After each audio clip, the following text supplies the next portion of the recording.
ta foi. Hei oi.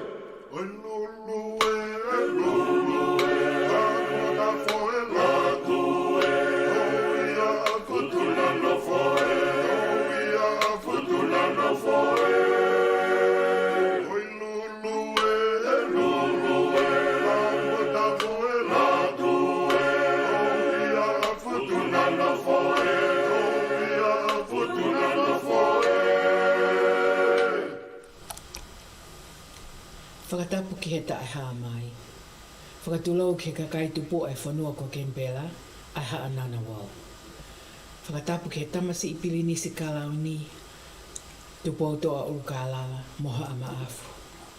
Whakatapu ki he eiki talawhika o lahi a tonga ki Australia Princess la tūwhui peka tupu ahau.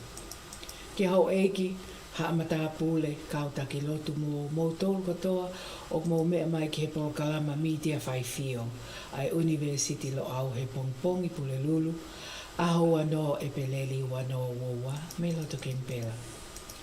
Koa Luseane Lafitani o whakawa atu me he whaleni pe koe aho whakafo o whaini au pito i Kenipela hawa na tūla pe atau whakawheta i pe o tau ke ima o i Ma'ananga he ahoni. Ko Polokalama he Okooko he ahoni, ko e Ulungaanga me he toto mo i tupu'anga. Ulungaanga me he toto mo i tupu'anga. Tai lelei heni a palofesa Siosiua Lafitani ke whakahoko atu Polokalama ki ahoni. Malo. Malo bina Luseane, o no whae ai whawheloa kipe ko whamaru atu pe i he talamalo e whanualo tō moe ako, ka e whahauko atu e tau Okooko alo au i he pungbongini, pia ko kau whataha Luseane no taritari le rei ki mo tō kotoa pe o ko mo mea mai, pe mo ka veinga, ko tuku mai Luseane ke whai ki ai hama Tatalanga i he pungbongini, pia ko mateite watu Luseane ke whai ha lawe mo a tānak whakaukau, ki he kaweinga mahu ingani, malo. Malo o pita. Koe hange ko o talanoa e siua koe Polokalama mahu ingani. I e tau nofo whaka aho, mo tau nofo whaka whamili, whaka community, whaka whanua. Ke tau ilo i taimini ihi u tau whaapuputuu i he ngāhianga o i kakai, pe ko tau tolu, pe ko tau whanau, tau ngāhi maheni. Pa ua ke tau understand ai anga i kakai mo i mea kunau whai. Kau ki ai whaketa no ai kau poto siwa. Ke mea koin koe anga pe koe personality. Pe ak tāma e nau tōlu i ak taim ni ihi. Ko te seat kita kia siwa o kia honoanga. Pa ko hangi ko uni mao pe e ai anga ko ia. Tāma lewe kau poto. Kau psychologist. O taim ni o ma o anga koe ni me o tau DNA, me o tau toto.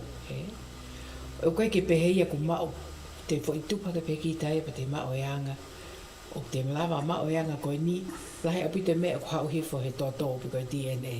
Ai ko tāno ke kau poto he ngahi ahani. Te tāno pe mo si suma to he tau puke he ngahi ke mea koe ni.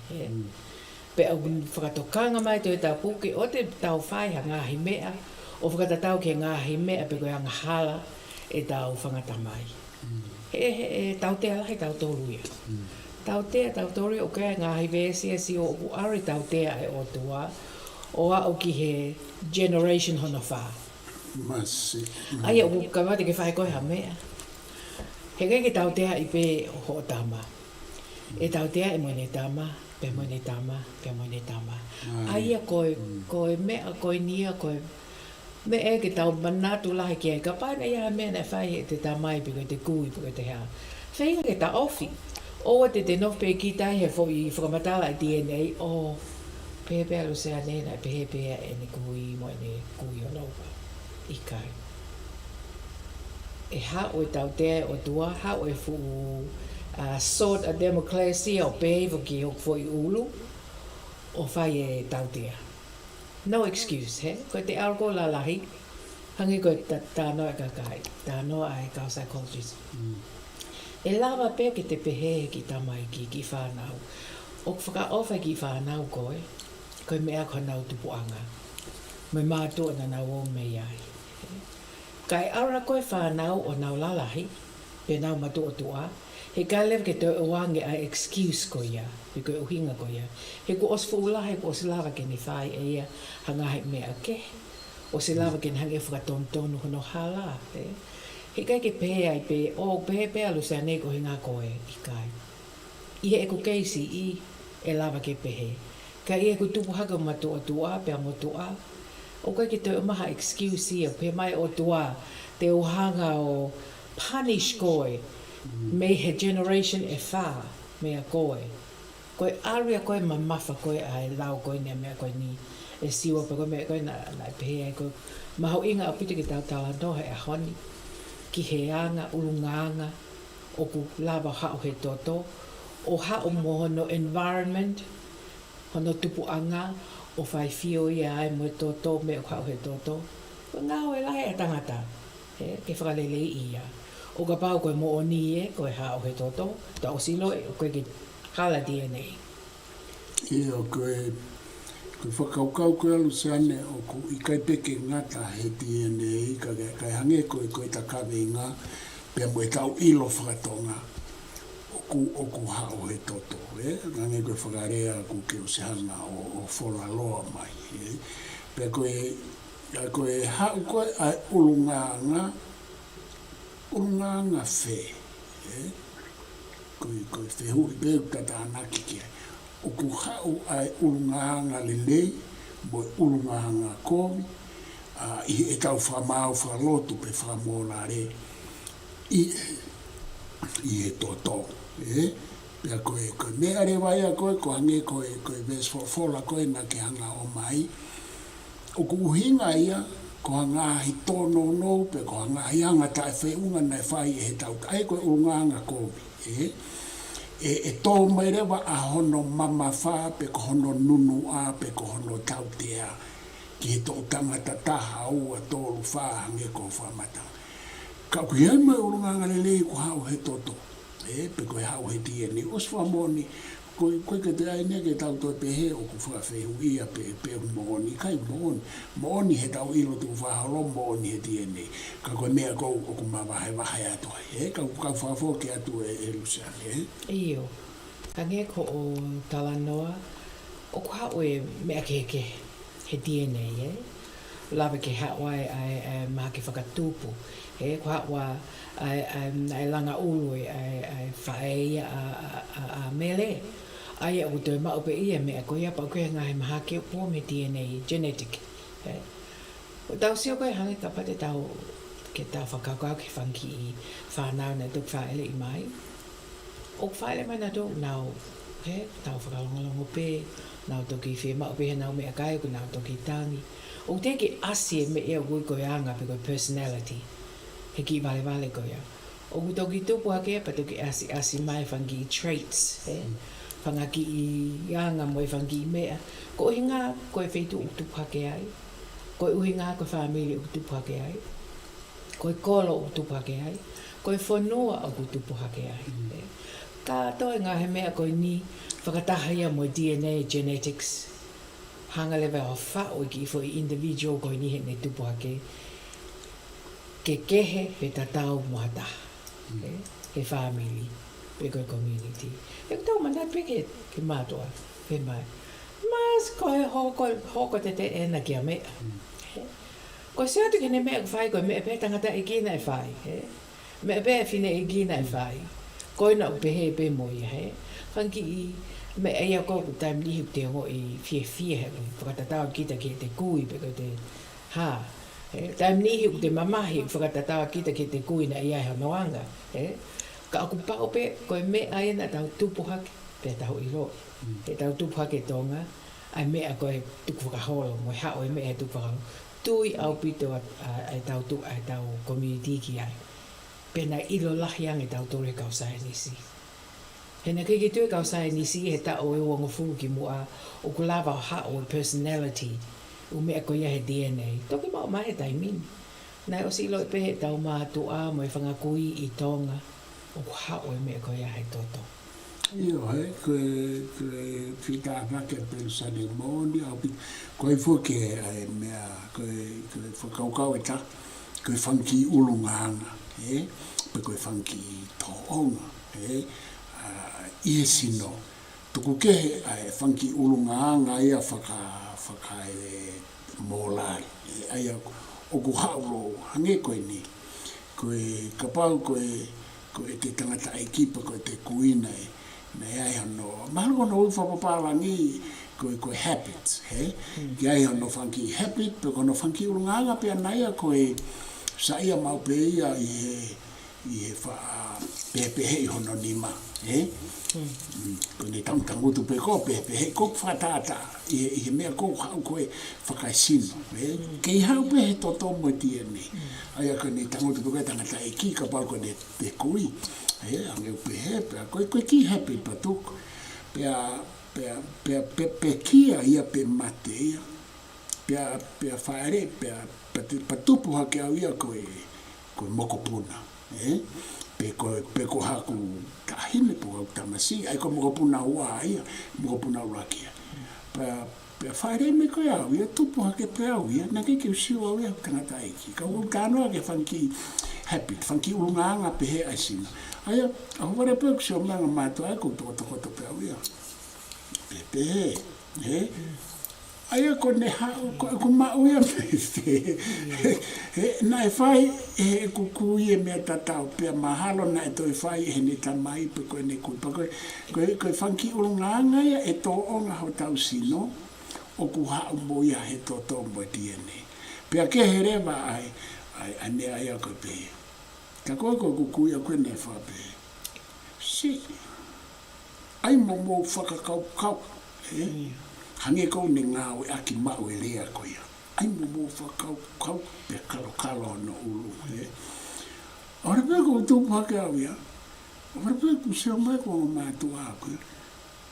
Ala pe ko lahi ia ko whape. Ai mo whakakau, pe kalo ulu. Ai ako, o konga whakamōlare, pia toi konga whakatātā i e sino. Ka koe, whai mea kuia, ka koe mea mari, he koe ki tau whatoa ngai, o ku hawe ngahe Ulungaanga whakaisina, mo ngahe Ulungaanga whakamōlare, ka pau koe tau pehe koe loto puna, koe loto seksekia fia, loto mawhana whakawareware. Ka koe ne hau ia ana Luseane i he to'u tangata e fia. Kau whawho ke Luseane mau. Ia. Maria tānau ka ia siu hetau. Ko e lotonga tānau tau manatu kātou pe ke whanki mea. He ko hau e mea koe ne DNA, whaka physically, whaka ata mai, pea hange koe uanga mui whanki anga koe nuk tānau ke a siwa mo ni au pito ia he. Hange koe kusio pia koe he whanau me whanki mukupuna. O nau ia nau whanki anga nau tolu. Koe anga e nau kui. Kana ke nau sio nau tope nau mamata nau tope nau kui. Kau te pepe. Mani e koe mea tai a hai mo hai he. Pau hange koe whakamawhana te sio ke nau pehe. Ka te whakahori ia. Ka koe whanki mea koe uha o koe he mea. O tau ilo i koe DNA pe koe toto. Ia pa hange koe pehe e Luseane hetau rea. Nasi ko sione. Koe tupu tonu ia e aloha. Koe huri e na o Siosiua. Koe umea, koe hange koe whakaukau e ta. Koe tau sio koe ki he tau whanau mo tau whangamopuna. Koe whangaki sio ata pe au tau sio ai ka tau. Hange koe whaasio ke tahine. Ka ilaisa. Tai mea lahi o kou sio tau ia ko au pe ia ai tō onga mo ia ngai e kou saia ma pehe mohe ko hiri pehe o kunima. Toto kotoa. Siki whai Ulungaanga koe. Pa kou tangata i kina sa mau pehe mohe pehe mau pehe po koe rihanga tono no nima. Lolo. Koe kutaine. Koe ne mohe kurite. Mene ke isi, o saya bea moe ori pehe, ka koe whangi bea pehe Luseane. Aia, ka ta whoki mai.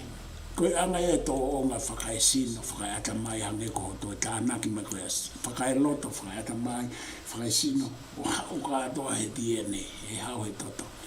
Ka koe whehui kona ke o mai Luseane ves wholofola. O kuia e mea, ke tau whenga ke liliu, ko ngā he koe ngai Ulungaanga koe, pae mea ke tau puke pēra topa tuku pēr ke alwha na tūla he kua au he toto. He koe ke ni wesia e ha mea. Te ilo i mau pē, ka pau e wesia ha mea hatoanga hataha ke. Koe Pouvalu mai, ko tala noa e koe e whutohi koe ne AA, Alcoholics Anonymous. Ka pau ko hoa ngā piko behavior ni wesia hataha, koe Pouvalu mai. Ka pau ko o ki fo i pia koe na o ke inu mau pē, o wesia ho mali piko whanau, koe Pouvalu mai. Stop it. Tuku. Aia koe tau sio koe ke whangi ianga koe nuk mau. Whewhe tau ilo e koe peku sai pe ia peku kowi. O ko sio ia kapa une wesia hataha. Never mind yourself. Tuku ko ia ke tawaki. Kapau ko behavior piko hoanga. O ku wesia pia mamahia hataha. O ku kowi. O koe ke sai. He koe ke sai ke toko taha koe piko toko taha koe. Koe mea fua ia Luseane. Koe mea fua ia, that's it. Yeah, that's it, he? He te lapi ki kapau te nofta ko taha peki taha ki motu. Ko kita pe ia. Otherwise, peko kapau te wese whanga manu i motu. And then, you know, gea o toanga o kuko. Kapau ki te io, kapau ki te ha human being ha tangatai. Ko kita pe, koe ki te wese ki te hata. You know. Ka pia mai o tua. O ku tala mai e whikau koe nei tohi tapu. Ko anga kovi, pe ko anga ha.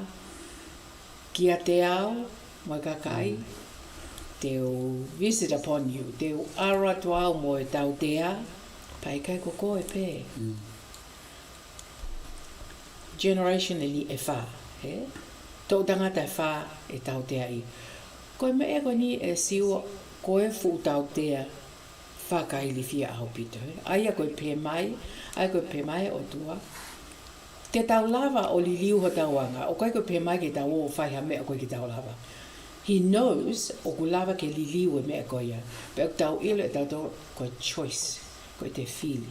Ke te whaiha mea, koe te choice pe koe te fili pe ata. He ka pau te orat ke pe au fie i tātu ke kaunga api. Ko au pe ia nau pehe te oaro ita ke kaunga api. Te o lava pe au ke ora tolu e ato o pāse kaunga api ke o whātale a kovi ki ai. Pe koku hoa, pe koe whātau. Ko e te fili pe a kita i au osi i lo he o tua, ko pau ke tau fili lelei, ko i kai koe ke tau fili lelei, ha o lewa e whai tau tea. Tau tea whakaili fia. Tala noa exotosi si o ke tau tea koe ni he. Lahi au pito ai uvesi wholofola ia. Exotosi ko numbers. O ku whai e tala noa ma upe ki he tau tea lele ki he tō tangata wha. He? Uvesi u tala mai pe ko tau tea ia e lele ki he tō tangata wha. Ia pa ko hange ko ongo ko iri fia Luseane ho tala noa. Be scared, be afraid. Ki hokohoko pehe lolo pa ko ongo hange ku kau mo au ia no tau te ai. O kupau ki te ilo i e ki tau mea koia. Ka koe ku poini Luseane ko fia lawe atu. Koe tau ke ia mo i ilo o ku malawa ke ma o ke ngata pehe to i tapu ka tau sio ai e ngāhi anga whakafonua motua. O ku nau tala noa ki he mea tatau. O kuia e ngāhi mea e totolo pe au whakarea koe mala. I taimu tau hanga apu sa ki mai hanga kovi ne whai he tau whakakuimba e tau matu'a. Pe hange ko tala noa ke tau whenga ke ririu. O malawa ke tau whenga ke ririu. Iyo. E ko sio e siwa koe tala noa koe ni koe ke hatahai e hao. Koe ke pēa tau e ko hao. Whamili ko toa pe o ke e mea ia ke whalelei. Toko taha ko toa pe ia, pau ke ia mea ke whalelei.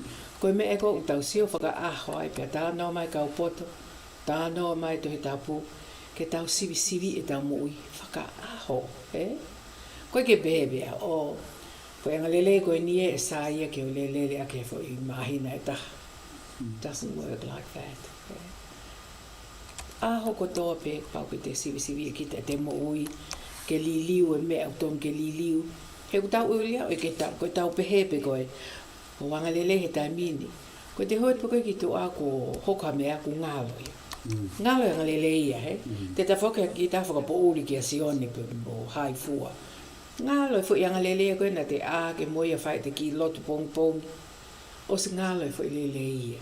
Because why? He koe human koe tangata tau tolu. Koe human. Ai o ku pau mo peke te sio. Ka ku pau koe whakasisi, ka pau te uita tu o whahe a honi. Ai a ke uita tu o tolu a pongpongi, whakapouli tu o tolu a pongpongi. Ke alpe tai mi mo anga pe hoku my mind. Ke anga pe, ke wanga pe ki ona whakasisi. Alu pe koe te anga ki ai. He koe mea koe hangi koe te sio ke whakapouli. Koe whakapouli, it becomes a habit. Pau tau manatu pe mai hata. Koe hoko pe ia ki a mea nai koe fusiana whakapouli. Pe ko hoko pe ia ki a mea koe whiwhine I whakapouli. Aia o ku manatu I he kakai tau manatu ka koe pe hata. O ku pehe. Aia ka pai arhake ne whanau. Te arhake e ne whangamongo punao pehe pe. Ko nau tolu pe koe ke nau siu na e parapale mai me e nau kui. Pe koe me e nau tamai. Nau te hoka pe e nau tolu. Nge koe lau koe a Benjamin Franklin e filosofa ekonomika koe ia. Koe ne pehe Luseane. Oa te tauhanga tuku a ki. Pe te tau sio ke tau matu'a he nau tōno no pe tau pehe mo pehe. Ka tau ilo na nau fou mai I he ako pana nau fou mai I whenga ke tau kei. Mo nau whenga ke nau fuhui, whekuki, pia mo ngahi Ulungaanga na e hau mo nau tolu I he atakai, pia mo e nau matu'a. Aia na kone whakarea maa ke toi mahino ange kone pehe Franklin e Benjamin. Na nau kei yako pe I he mo ui. He ku whainga taa e nau whainga ke ririu ai mea ko hau ho nau toto mo nau tata a he lau senturi to e taha naki mai me u mea nau atakai. Aia ko lawe pe kai Luseane he ko neaka mai ko ka tau tolu, tau to e whekuki pe, pa tau siurewe ke ngāhi malo hinga mo ngāhi tōno no hange ko mea ki o mai e tau ngāhi matu'a. Pe tau whainga mo tau, heka mea ka tau pe usio me tau whanau ka tau tolu. Koe ku ta whanau, ange ko whanau mo taine.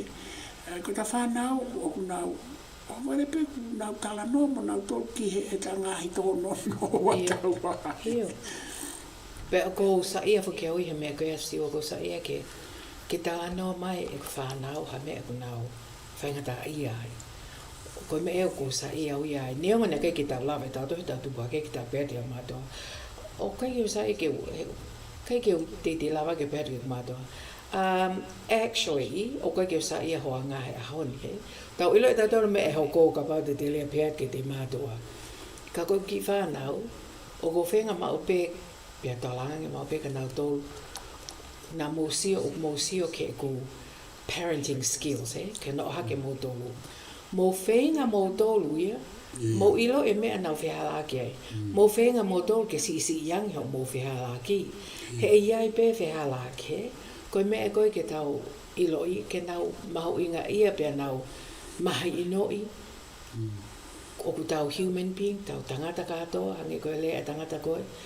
Tangata ia ko tōpe he kei ke tuku e tau learning, e tau wako.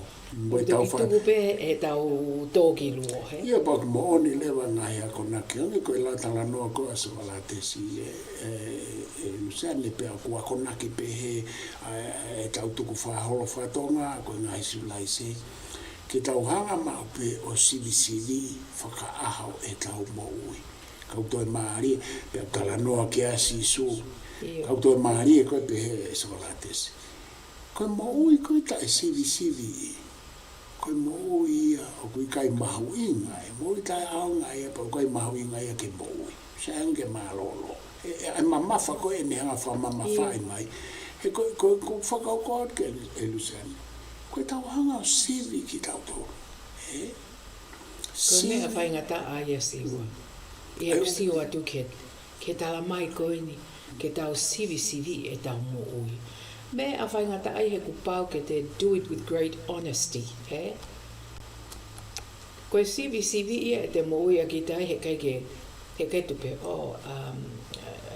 I did this and I shouldn't do this ke to e whai ena ko pau ke te hanga ki tai au really in detail o sio ke te mea nai whai i ao ko ia every day hotoanga ke toko taha te tala noa ke toko taha e te whakakau ke a toko taha taim ni i whakeu te pe ki te oh well ka ke la tahe ka au whakakau i tātua pe au whakalili atoa ki he o ku kau e mea ko ia thoughts lahe ka kai unau pe pa aku lahe anghala e he whakakau kau pehe ka kai toko lahi e ke ilo hata hai e pa koe ki tonu e ke whai ha mea kia. Koe umea koe o kei whai pehe anga hala, moe anga kovi, moe whai hala i he te whakakau. You know, sivi ia is everything. Mea ka toa koe te whakakau ko toanga koe te lea. Ko Maria Luseane he ko peheni ai mea. Koe tau sio he ngāhi whamiri, koe whahinga, koe ngāhi koro. O koe ai ngāhi Ulungaanga ia o ko ilo ake fo i laine ko toa pe. Pe koe, ngāhi te whito i Ulungaanga, pe koe whamiri ko toa pe. Koe pehe, koe kau Lafitani, koe ai nau uto o ngā pehe, o ko lava e ke sio ia, o ko asi holo ia i he toto o e Lafitani. Ai toko lai Lafitani. Aia, koe ai ngahi Ulungaanga ai, hange koe tatanoa, koe ngahi tō o ngā pehia. Ai anga e nau lua, me whai ngā laku ho nau wae, pe koe anga e fua ho nau sino, pe koe ai rewa pe moe ngahi Ulungaanga, pe koe whamiri koe ko asi ai tō o ngā kovi, pe koe tō o ngā koe ke sai. Pe au kutala noa i pehe whamiri koe. Pe mga hea konaki mai ka kitautolu. Toka ngai, o kui ai ho tau konga pehe, mai tau wanga, o i kai sai ke mou tokanga ki ai. Ai koe tau ke ia he tau mātua, wha tokanga mai he tau kui. Pa koe tau siwa Luseane ke he alo ai mea. I he tau whamiri, i he family, small unit. Koe tau siwa ke he whahinga hangi ko kau Lafitani, whakalukfua, o ku asa. Ai ngai Ulungaanga o kusai ngai Ulungaanga o ke sai pa mea ke tau alu ko mea ke kai nga o kolo o ke ngai to o ngai ai kolo koe o ku ilonga aki na to o kusai pe o ko mea ke he ka ku lava o identify ak na to pe ko reva ai ha ke Maria ko ai mea ko ni e Luseane Maria o pito ia e siwa ko hangi ko tau me tonga ko ki whanua si compared whakatatau mai ki tau no whai Australia pe ko New Zealand pe ko Amerika aia o ku ilo le vai ko ngā ko tau si o tau ilo le ngā he whamili toko lahi au pito ilo ka tau u whamili la lahi tonga tapu ilo la lahi ka tau u whamili i wawa o ko eua ko niua o niua aia, o kai ke aha me aia e whupuli i tonga. Koe hoko peha me e ilo, hange koe te koe lau. Hoka me nuku alofo ko ilo i whātumu he hoa peta, o si ilo ia. Aia koe me e whuke me ki whanua si I mo tau mo tau whetā noa ake mo coconut wireless ko whaaui, a waweangi coconut wireless i he le dio mo TV mo mea. Ka koe me e koe whangi community iki Aia koe anga koe ni o ke tahanoa koe ha siwa. Hanga le lei pe koe anga o kukovi. O si mawhola ia community. O si lo e tonga ia ho tahanoa. O si lo e tonga ia e ku tahanoa. O si o mai a tonga ia ke anga ho whamili. Moe anga ho whamili. Pe koe lo tonga ta Polokalama koe ni e pepe kakai. Si koe whialau whake koe hao me kau mea. Pe koe hau sātu koe ta utu mai ko mea ata Ai oku Maho inga ai o me ia ko ia, maho inga ka o ke tau ilo I a tau tolu. Ilo e tau whamili o tau tupu hake ai. Ilo e anga lele mo anga kovi na tau tupu hake ai. Pe tau whainga ke whakasi isi. E ne hoko mai ki a kita. Mo te hanga o awe ke e te whanau. Mo te whangi I moko puna. Koe me e koe o kou. I really subscribe ki he notion ki me a koe ke te whainga e kita.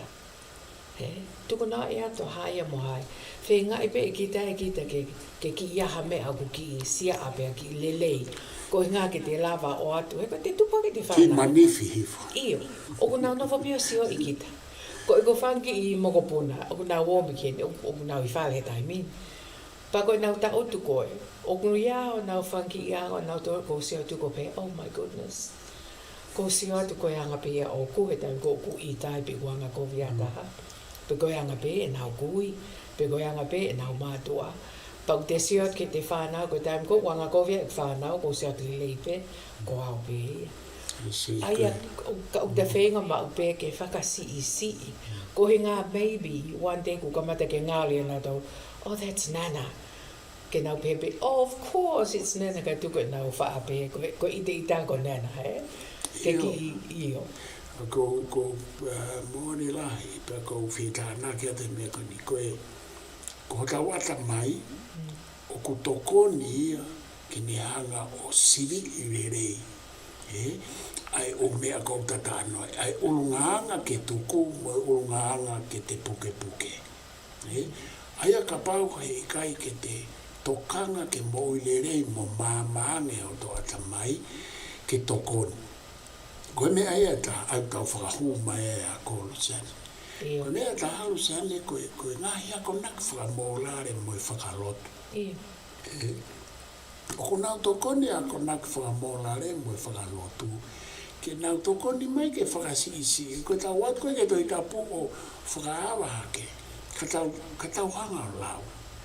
Koe pe seti I wanoa e toi tapu koe ne tala mai.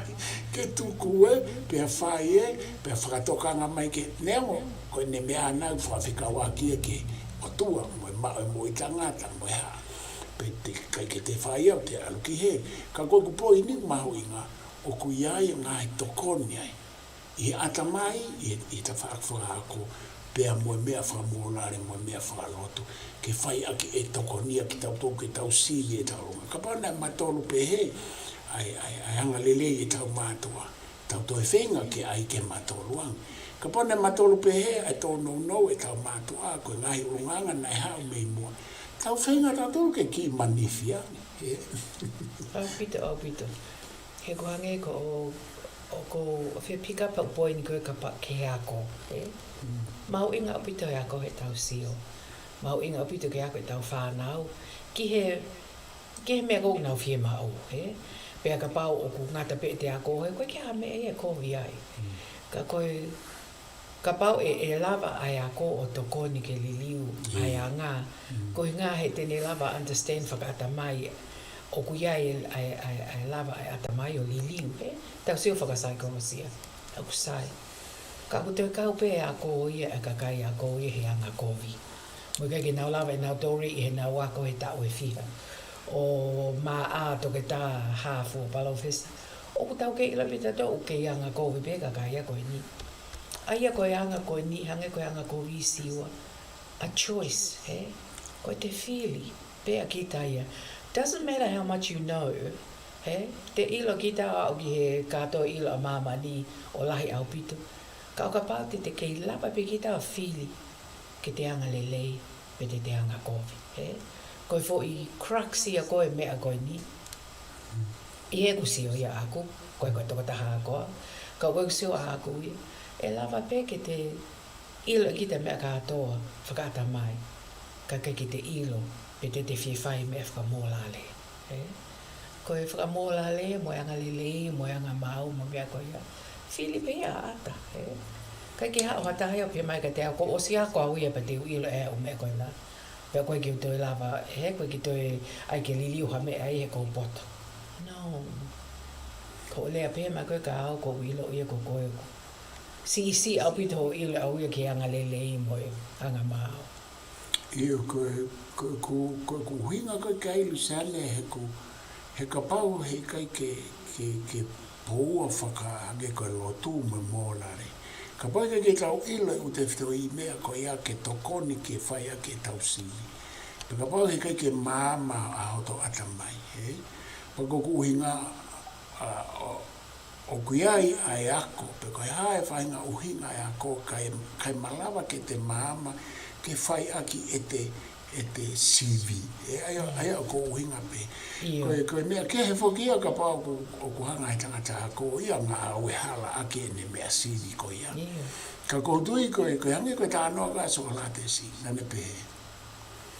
O ku ikai uhinga ka te auia ai māma e atamai kai kei anga kovi. Exactly. Ko me ko na lau e siwa. E koe foi wharea mahu inga koe so la te si ko ne pehe. O ku ikai uhinga ia ki ai. He ko ne pehe. Ka wau ku māma hoto atamai. Koe hamea o ku te whai kovi ai mo whai hala. He ku te lawa make a judgment.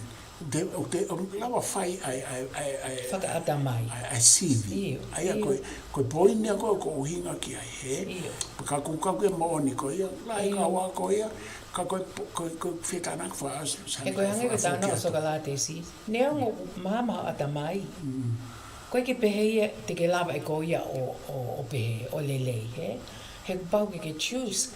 Pa ke sivi o mo ui. Koe tau sio atu koe ke kakai lahi au pito tau sio ke kau matu'a. A kona ki e whanau mei mua he. Tō lahi kakai koe ana nau he. Koe tau nofo koe tonga. Takai ki ako university whangakui mo e hafua. Kana nau kei ilo koe ke mo ui lelei. Mo ui whai to tonu he. A kona ki lelei e whanau mo e whangamopuna. They didn't need a degree to go and do that. Io, koe poini fo, kai ke uhinga ia koe ako matai tohe ke mao hati kiri. Koe poini o mahu inga, ai kau ai atamai, I ene māma. Peko ne māma he ako, peko ne māma pehe. Māma he lotu. He anga whainga ata kai ko ia. Ka koe mea koe ko whakaukau ko whoki marisane ke tala noa koe so ala te sipaku. Koe ko so ala te sipe koe tala noa pehe ke asi su ko Confucius ko Lao su ko San su ko haifua kau iloa pehe ke kau lo au. Ka koe haa mea ku whainga ta ai e tau whaafoki ki ai neongo ka pau koe toko taha lotu kita, koe toko taha ako kita ka tau toi whaafoki ki ngahi Ulungaanga ko ia. Koe ku tāri koe ki ai e malawa pe ke ua ka koe ku tāri koe whirawa ku me taka wenga. Kono uhinga he ku whainga ta ai ku hawe u mea e ni ihe Ulungaanga I he toto o ku hoko ia ko tau kakano. Koni whainga ta ai ka te au. Ka pao e ai e lau ai lotu e pehe. Ko ki tautolu koe whanau tama ai anga hala. Pe aku tau awhe pe ki tau alu. Malo ia ka kano kai vai a lau maari. Whatever we talk about, neonga tau tala noa ai ha mo ha. Ko pao ke tau, koe tangata. We are human. Koe whanga o tua tau tolu ke tau o te tau te whainele. Koe ke te aha question I ke au ke o ta mai koe tangata tau tolu. O si ilo e o tua ko tau tolu e kau whai hala. Of the flesh. Pea ko, I wish siwa na ke hen ho toi tapu, ko whatonga ate koe ke hen ho toi tapu. Koe nei lai peri o ku tupu. Iyo, koe toi tapu fo ke te to holo siwa, he? O koe whakamohe pei lai peri. Koe lau pepe whakahua ki lai peri pe to mai o lau. Koe sai taha o toi tapu he na ke whaatuku o whakepile. Kai nei to tonu ke, koe na tata anoa fo ke to mai toi tapu Luseane nau pehau na ke to mai. Ta koe ku ngalo ia ki tō mai, ta ngalo ia ai ko whaka, o kai ke pehe koe ke whakaukao pehe. Te waro o mai to he tapuhe koe tā noe aho ni ki he anga Ulungaanga. Hei pa e lahi tā noe. Koe tohi Ulungaanga ia. Iyo, koe tohi Ulungaanga ia. Kai ke he kuia e fwoi vesa koe hene, but the thing is, na uha ua mo fwoi vesi koe fwoi vesi whakapahalangi. Ia. Pea koe mahalo ka pau te lawa tu pegi fwoi vesi whakapahalani. Kia mo tolu. Te mo just take it however way you want. Kana o pehe au ia kui hene te hitapo a Siosiua. Kai lau pe koe ka hanga pe au ia o atu ono uhinga whakato ngāhi kei manatu i lelei pe e ko Mahalo pe te ke manatu. Koe fwoi, koe verse koe ni mea Numbers 14:18. The Lord is slow to anger and abundant in loving kindness, forgiving iniquity and transgression. But he will by no means clear the guilty, visiting the iniquity of the fathers on the children to the third and fourth generations. Maria bitu san. Iyo. Aia koe tala mai o ku whakaata ki pia ofa o tua, he? Pea ni whakamolmole i tautolu, i tauanga hala. Ka kuia e taimini, he kai ke ne toto whakamolmole i ka tautolu ope o whai, he? So koe whai poini. Iyo. Pea pau ke tau liriu. Iyo. Pea tene pehe malewe o tua, okay? O kai peke ke liliu ko ia so siwa. Visiting the iniquity of the fathers. He, anghala ai tamai. Ki toi alu pe koe. Fua he whanau. Peke fua. Iyo, mo e to utupo e tolu pe wha. Aia, ka pau tau ilo i mea koia. Iyo. Oh, yes. Ka pau tau mahino i mea mo e tano e toi tapu. Ko hame tau kei he, insist ai pehe aho kotoa ke te, sai pe pehe, no. O koe ke sā ia hangi koe lau a sokalā te sivi e mo ui. Mo be maa sivi e mo ui. Ia, koe mea koe ko shot kei me fo i ves fo fora koe ni ko numbers koe hako ano whakatonga ko ngalo ia. Kai ke, ka koe fo ia konaki ko ia e Luseane. Koe talamai kitauliliu paku whakarea rewa hoko mai koe sisu pe mui at ke a Paula apostolo na omi fo i whekau mahu i ngā tatau. Ko pau ke tauliliu o whanau i fo o. Aia koe poini ai ke te mawahe me he Ulungaanga pe ko Ulungaanga me he anga halai ngoe i teni i he tui koia pe koia anga hala mo ngai tono no o kuhau i hoto toto. Aia ka koe tari koe ki aia sisu i he anga e mahino ai whakaukau pa koe ke mahu inga o liliu. Pe me tari ke aia Paula apostolo ko pau ke te liliu o whanau i fo opa peherewa e Paula.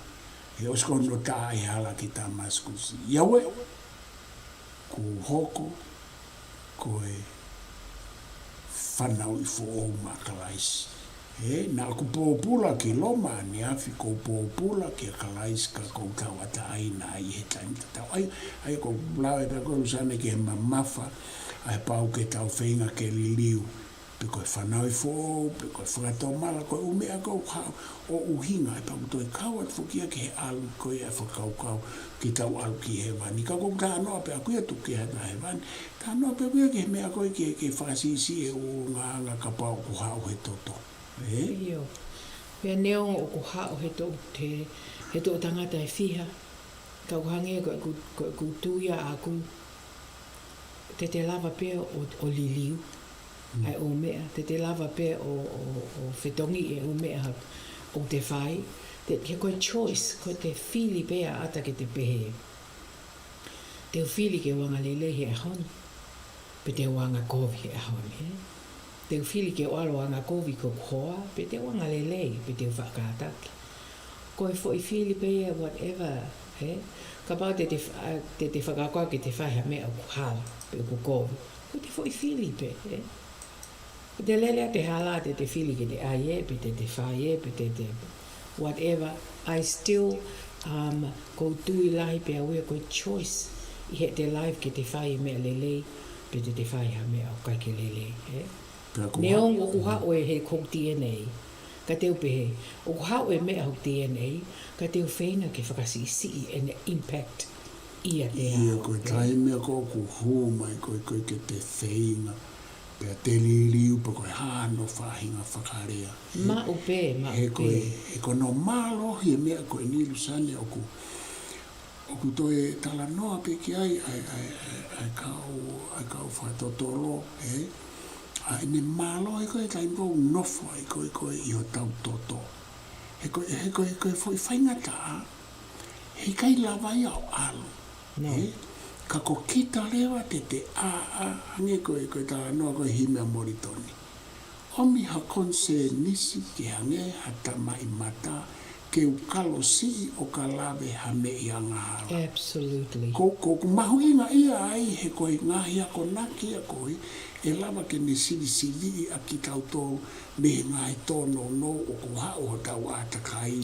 Ka koe tata no fugen ke ngahi tono no o ku hao ho tau toto pe koe tata. O si mahi no i au pita ngāhi me ea koe a siua. He e kai ke tu'u, he kai ke tuku ene hau. Continuous, wange pe hawai ta whi ene flow. E hao he ahon, e hao a pompom. E hao he mini te koe ni, e hao he hoa na oko. O koe ke ha me ea koe tu'u, mau, o lelei, o whai lelei e mea koe ni ka. It'll just keep coming. Aia ku pau ke te iwi ki taia ke te ta ofi hao e mea koe ni kia ki ta. You have to be strong. O ke te whamau sino, i ngai fōua. Koe whakamalo i sino, i koe hoto atamai. Ui vivi a hoto atamai. Hoto lau maari e. Lau maari e. E koe kusio koe ki he. Ko whakakau sane ke kau mō nike hange koe lotu hintu, koe lotu puta. Koe katorika manau ngāhi oda ke. Koe nau mea whai, koe nau lotu, koe nau whaki mo ui ke ngahi tui ku nau iai. Pea mo e nau whainga ke liliu ai ngahi Ulungaanga koe ni kasanoa ke ai. Aki a e nau, tapehepe ka nau kause whai e nau mo ui. Aia koe mea ko wako me ai. Ko pau ke ai whainga kaluse whai a kita. Pa koe tau tānoa Luseane koe ngahe ka pau he kai ke tau sio ke u mea kunta tānoa ke ai. Pe ai hokohoko atu pe ai ngahi. O koe fua no ngahi nunua. Ai kongo sifua asmai toi tapu. O koe ki ngata pe ne nunua ai alu ke tau whanau. Ka koe ngahi nunua e hao ke ki tau tolu. Pa koe tau tupu ake hange kua au. Ko kei tala wau e tupu ake. Nake ki whakau kau ake u mea koe. Nake ka mea mahu inga ka te au. Ako me te matu'a mo e ngai ako na ki pe ai ngai ako na ki o hau pe ai o heo aloe. Pa te whai pe ki tai ai hau e wai hala i te mo ui. Ai ngai tō ngai a nai tō no nai whai pe ki mua i hoto laine toto. Ka koe te aru koe te matu'a ke mo toi tānaki mai ngai mea ke ka ki tai ahon. Hange kou te toki siwa koe mani. E tonu ke ua te uwhai e. Kai ke fo malu fa te tai pe ko inga he ku tau ke lava sio mo tau sio ke tau wako mea Io malu ko me e ko ku au ngai ko me ko atamai e siwa o tana ko ki mo ke atamai ke te lava o whakaukau i mo sivi e te mo ui io ko ui pe te whakaukau ko me e ko ku o kusai ko ke mama atamai ke lava fai e me ko ia he ke tuku e ne hao ana ia, Pea ko tāna koe ke kalu se whai mo e hāwhoi ngā he tuku mo ui. Koe mo ui a koe a, koe nau ai nof koe kau mōni ke, koe nau no peo whakalau loto pe. Whai ngā taang e tau nofo koe tua, he ku hao e ume a ke he aho ko toa pe mo. Hao e pila mo, hāfua mo, ho haa mai e whānau mo, whāmili me, hāfua. Aia, o whainga ta ange ka tau tōru, he ku tau, you face it every day. Aia ko tā noa koe ke, ai koe ke māsolo mo whewheka a ta mai mo, ke te lava ko whai e mea lele. The more you do things, sangi pa koe te maha koe te koe walking, koe lue, te ki white te lue, koe te tangta huto pe ko al pe ko ka ki te ha fitness. Ka lewa ke saia ka kita. Ka koe ki i whakamalo i sino, a hoto ata mai mo te whakakau mo te fili, he aho kotoa pe, e ape tai mi mo kai ke pehe ke tu ka koe ape ta mi mo ki whai ngo fuange mo ki isi iange e te whainga mahalo. Ia koe mea ko saka Luseane ko pau hange ko ho whakarea naina mahuna. Ko pau ke pāpela. Pau ke whewheka ai tau teu ke tau hanga o siri aki pe tau whawhepaki. Aia hange koe talanoa. Ko pau ke matuitui hata mai. Ko pau ke mo ui a lau maari e pe ko ho tau loto. Pe ko pau ke tau teu whakasino ki ai. Ke tau hanga o whewha uhi, tau miri sino. We interact with this force. Koe fo iwi koe ni koe full energy. O ku hao. Hao ho tau toto, hao ho tau tata.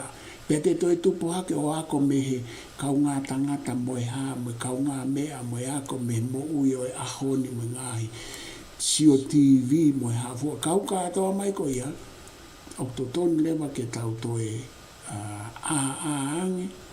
Pea tau tala noa lahi ke tau whanau ki e mea mahu inga koe ni. He ku tau sio atu po hange ko tāno. Ku tau sio peke tau whanau.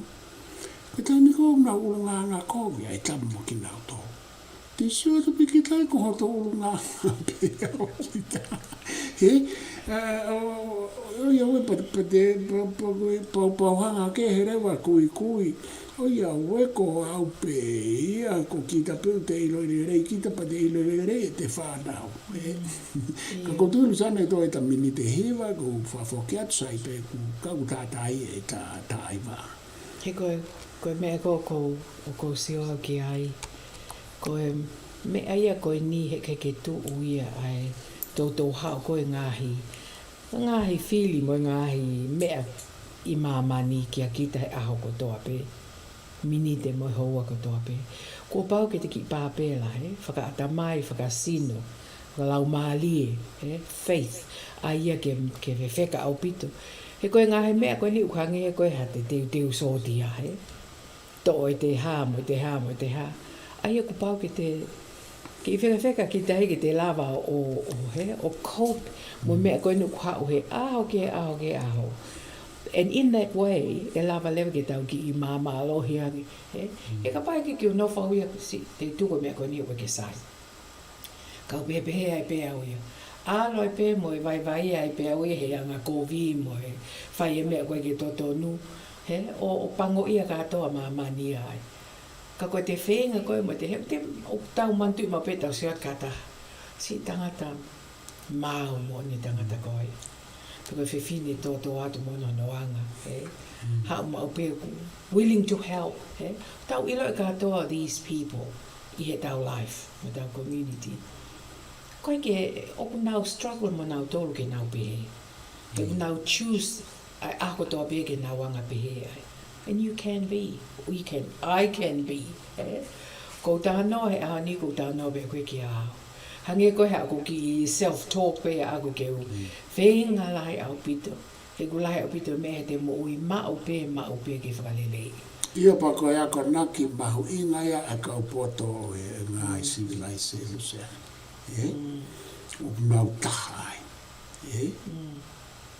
Kamata ia koe. Peo kamata au ia. Know thyself. Nau pehe kotoa. Koe kamataanga ia o Ulungaanga lili.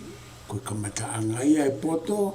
Koe kamataanga ia e ako. Koe kamataanga ia e lotu. Know thyself. Nau o mai foi kupu I rea. Pea koe tamai mata ia o golden rule. O lao koula. Koe lao koula. Ofa ki o kau ngā api, o hange pe ko ofa ki a te koe. So, do unto others. Yeah.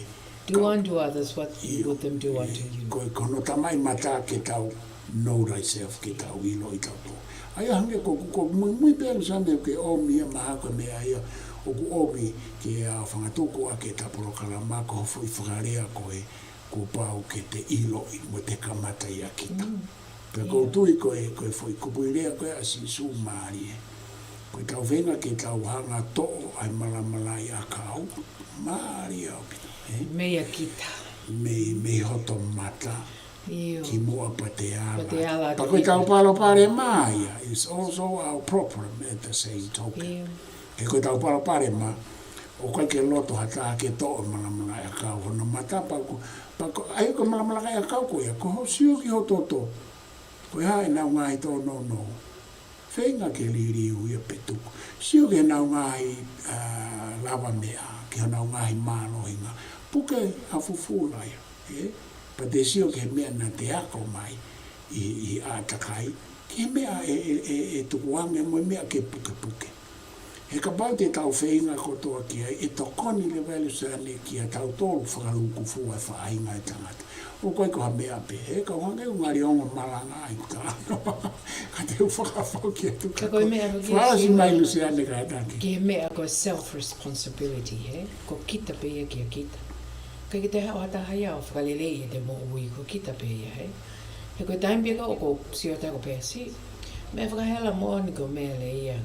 Siota koe ke hao moa. Ko pehe ki au, keep quiet.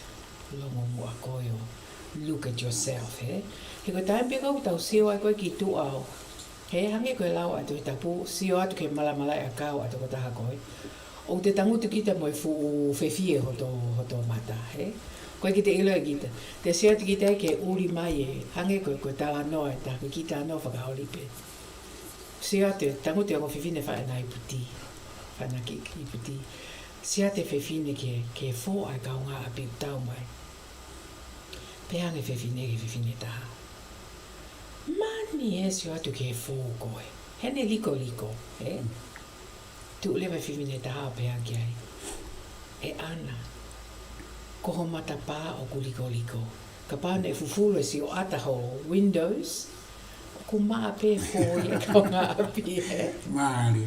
Ka koe hange koe tala no, koe ki he ke behavior, he?